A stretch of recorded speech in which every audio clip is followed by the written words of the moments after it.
नमस्कार दोस्तों, मेरा नाम है आशुतोष मांडके और आप देखना शुरू कर चुके हैं डायनामिक इम्पल्शन। आज के इस वीडियो में हम बात करेंगे 21 सितंबर 2023 के करंट अफेयर्स की। और अब जब आपने फाइनली वीडियो के थंबनेल पर क्लिक करके वीडियो देखने की शुरुआत कर ही दी है तो अंत तक ही जुड़े रहिएगा हमारे साथ, क्योंकि शायद मुझे बताने की आवश्यकता नहीं है, ज्ञान को कभी भी अधूरा नहीं छोड़ना चाहिए। देखिए, इन सारी बातों को ध्यान से सुना करिए जो भी हम कह रहे हैं, और यदि हम कहते हैं कि इसको अवश्य पढ़िए तो पढ़ा करिए, है ना। आप ही के लिए अच्छा है, आप ही के लिए फ़ायदेमंद है। आइए शुरू करते हैं पहली जानकारी के साथ। केंद्रीय मंत्रिमंडल ने महिला आरक्षण विधेयक को मंजूरी देकर एक ऐतिहासिक कदम उठाया है। हाल ही में केंद्रीय मंत्रिमंडल के द्वारा महिला आरक्षण विधेयक को मंजूरी दे दी गई है। विधेयक में कहा गया है कि लोकसभा और राज्य विधानसभाओं में 1/3 सीटें महिला उम्मीदवारों के लिए आरक्षित होंगी। इस प्रावधान का उद्देश्य लैंगिक समानता को बढ़ावा देना और भारत के विधायी निकायों में महिलाओं का प्रतिनिधित्व बढ़ाना है। थोड़ा सा लेट है, लेकिन आप सभी को इसकी जानकारी होना चाहिए, है ना।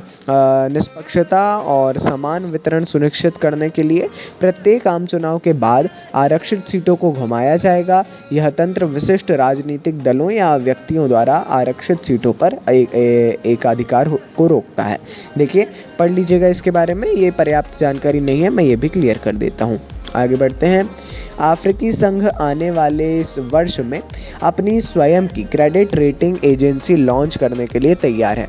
देखिए, जो अफ्रीकन यूनियन है वो जल्द ही अपने स्वयं की ही वो क्रेडिट रेटिंग एजेंसी लॉन्च करेंगे, जो अफ्रीकी देशों के लिए पक्षपातपूर्ण क्रेडिट मूल्यांकन के बारे में चिंताओं से सीधे जवाब के रूप में, मतलब जो अफ्रीकी देशों के लिए जो पक्षपात होता है उनके अनुसार क्रेडिट मूल्यांकन में उन चिंताओं से सीधे जवाब दिया जाएगा। इस कदम का उद्देश्य है अफ्रीकी देशों से जुड़े ऋण जोखिमों का अधिक संतुलित मूल्यांकन प्रदान करना और महाद्वीप में निवेश को बढ़ावा देना। अच्छी बात है, ये क्वेश्चन भी इम्पोर्टेंट है कहीं ना कहीं, इसीलिए इसके बारे में भी जानकारी थोड़ी सी अवश्य ही आपको होना चाहिए और अवश्य ही पढ़ना चाहिए। अगली जानकारी, वार्षिक गांधी वॉक। शायद आपने गांधी वॉक के बारे में सुना होगा, है ना। अलग अलग जगहों पर इसको आयोजित किया जाता है, जोहान्सबर्ग में खासकर।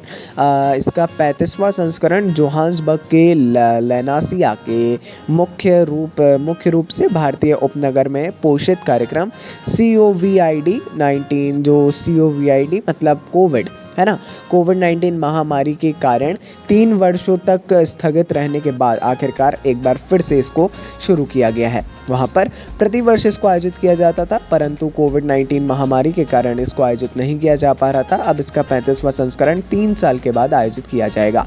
इस कार्यक्रम में 2000 से अधिक लोगों की उत्साही भागीदारी देखी गई, जिन्होंने नए प्रारूप को अपनाया है। इम्पॉर्टेंट है, पढ़िएगा। आगे बढ़ते हैं। G77+ चीन का 2 दिवसीय शिखर सम्मेलन हाल ही में संपन्न हुआ। भारत में G20 संपन्न हुआ है 9 को, है ना। समय हो गया है, लेकिन वही ये ग्रुप ऑफ 77 है ना। इसमें जो है, इसमें भी अंतर्राष्ट्रीय शासन प्रणाली में ग्लोबल साउथ की आकांक्षाओं के लिए एक महत्वपूर्ण क्षण है। इस शिखर सम्मेलन में 30 से अधिक राष्ट्राध्यक्षों और शासनाध्यक्षों सहित 100 से अधिक देशों के प्रतिनिधिमंडल के एक साथ आए। और शिखर सम्मेलन में एक महत्वपूर्ण घटनाक्रम विकासशील देशों द्वारा 16 सितंबर को वार्षिक दक्षिण में विज्ञान, प्रौद्योगिकी और नवाचार दिवस के रूप में घोषित किया गया। 16 सितंबर को, है ना, जिस दिन इसको मुख्य कार्यक्रम इसका जो हुआ था उस दिन को। अच्छी बात है, पढ़िएगा इसको, थोड़ी जानकारी लीजिएगा। आगे बढ़ते हैं। गोवा के गृहिणियों की वित्तीय स्वतंत्रता और भलाई, मतलब उनके सशक्तिकरण को बढ़ावा देने के उद्देश्य से एक महत्वपूर्ण कदम में गोवा के मुख्यमंत्री प्रमोद सावंत ने हाल ही में राज्य भर के कई लाभार्थियों को गृह आधार स्वीकृति आदेश वितरित किए, है ना। महिला एवं बाल विकास निदेशालय द्वारा संचालित गृह आधार पहल महिला सशक्तिकरण की दिशा में एक महत्वपूर्ण प्रगति का प्रतिनिधित्व करती है। गृहिणियों को वित्तीय सहायता प्रदान करके यह पहल उन्हें आत्मनिर्भर बनाने और उनके जीवन की समग्र गुणवत्ता को बढ़ाने की आकांक्षाओं को बढ़ा देती है। अच्छी बात है, और ये कहीं ना कहीं सभी के प्रत्येक गृहिणी के लिए लाभकारी होगा। ऐसा धीरे धीरे अलग अलग राज्य भी कर रहे हैं। मध्य प्रदेश शासन की लाडली बहना योजना भी एक इसी जैसी चीज़ है। आगे बढ़ते हैं।